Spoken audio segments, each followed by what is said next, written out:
Drones are great tools for capturing aerial footages, but they can also pose a threat to humans and animals.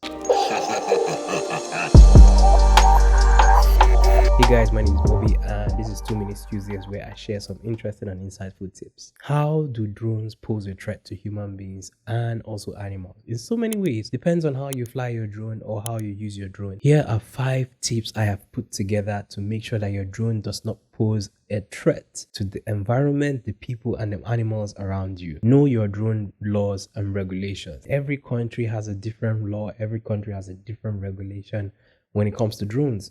Now, there are no-fly zones, and this is usually updated on the DJI apps, where you're to fly, where you're not to fly, how high you can fly in certain areas. It's best that we all respect this. I've been in a situation where I had to fly near the airport and I had to fly at a certain altitude, reason being because planes were on that same path. So you want to also protect people flying in that plane. You don't want to cause any disaster. The second tip will be check your drone equipment and make sure that it's good to go. Make sure that everything is working properly. The propellers are good.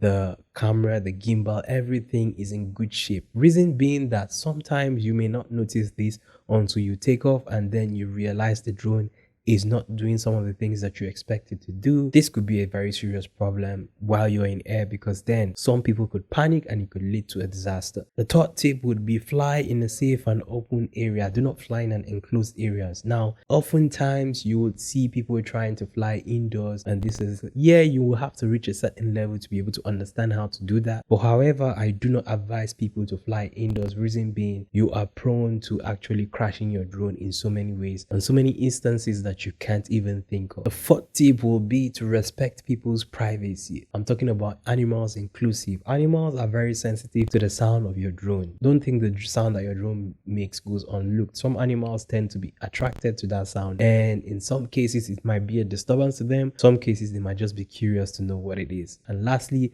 be prepared for any emergency. Sometimes your drone battery could die out on you, and you want to have a plan B. You want to know what to do. I wouldn't advise you wait for your drone battery to actually die out on you. In other words, if your battery is low, try and bring your drone back home and land it and change the battery. Otherwise, it will drop out of the sky, and you don't want your drone dropping out of the sky on somebody. That's not going to be nice, right? These are the 5 tips, or these are the few tips that I know when it comes to protecting your drone and also protecting the people, animals, and the environment around you.